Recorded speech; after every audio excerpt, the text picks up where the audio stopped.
Buenas tardes, profesora. Mi nombre es Renato Montenegro. Soy estudiante de la carrera de Trabajo Social en UNIAC y estoy rindiendo mi primer examen de políticas públicas. Me tocó el caso número 2, donde me toca observar el ciclo de las políticas públicas a través de una imagen, según los postulados de Knopfield del año 2003, y responder dos preguntas. ¿Cómo se define el ciclo de la política pública? Y nombre y define la etapa del ciclo de la política pública. Me gustaría poder relacionar esto con la postulación y ejecución por mi parte dentro de mi labor diaria en la Municipalidad de Conchalí de un proyecto, una estrategia de desarrollo local inclusivo EDLI perteneciente al Servicio Nacional de la Discapacidad, que es servicio que tiene por objetivo dar cumplimiento a la ley 20.422 que habla sobre inclusión de personas en situación de discapacidad. Dando respuesta a la pregunta número 1, ¿cómo se define el ciclo de la política pública? Que es un proceso que requiere de componentes lógicamente necesarios, es decir, que están porque son importantes y más allá que dependen los unos de los otros, o sea, son interdependientes. Esto lo vi claramente reflejado en la elaboración del proyecto, en la planificación, en la evaluación, dependiendo de cómo se conectaban estos ciclos, era el impacto que se podía lograr obtener o lograr llegar. Bueno, dando respuesta a la pregunta número 2, nombre y define todas las etapas del ciclo de la política pública. La primera de ellas tenemos definición del problema, es decir, cómo identificamos el problema. Acá lo importante es hacerlo con la población objetivo o la población participante a través de una buena convocatoria de las organizaciones locales.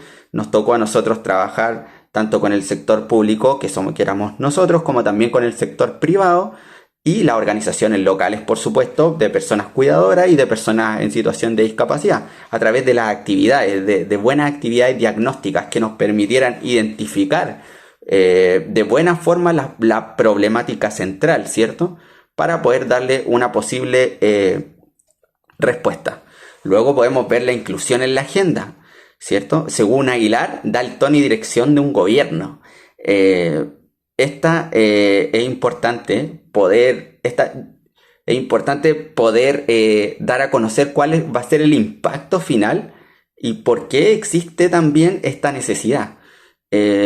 Por nuestra parte, cuando nos tocó presentar el proyecto, en este ámbito, el ser aprobado o no se basaba en criterios cuantitativos en la asignación de puntajes a través del impacto y el costo que tenía el proyecto, ¿cierto? Pero acá, como bien nos dice, la inclusión en la agenda depende de los actores, depende de los políticos, el dar la aprobación o no y la priorización a las temáticas o las problemáticas que existen en la sociedad.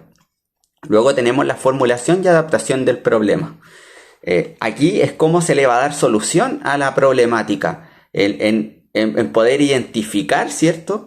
Cuáles son las líneas de acción que nos permitirían de mejor forma poder abarcar dicha problemática. Donde acá también se establecen las metas y los objetivos para poder alcanzar, ¿cierto? Que sean cualitativas y cuantitativas, que sean medibles.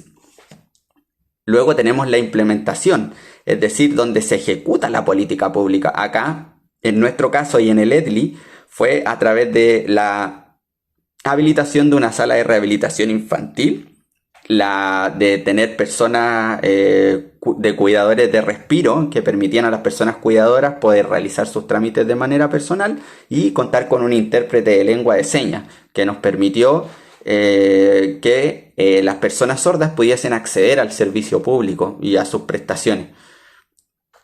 La etapa de implementación es la más difícil porque tiene que ver, como bien sale, con el compromiso que se tiene con el objetivo final, es decir, que los entes que participaron de los otros procesos sean partícipes ahora también.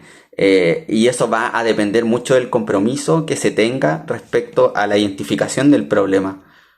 Y esta etapa me parece muy interesante, que es la de evaluación, donde claro, uno mide la consecuencia e impacto de esta política pública finalmente, pero también nos permite poder ver posibles nuevas problemáticas en conjunto con las mismas personas o agrupaciones, o quizás al darle solución, esto ya genere mayor autonomía a través de la entrega de herramientas y la realización ya de la actividad, o en este caso de la política pública. Espero haya sido de su agrado y nos vemos, espero, el otro semestre.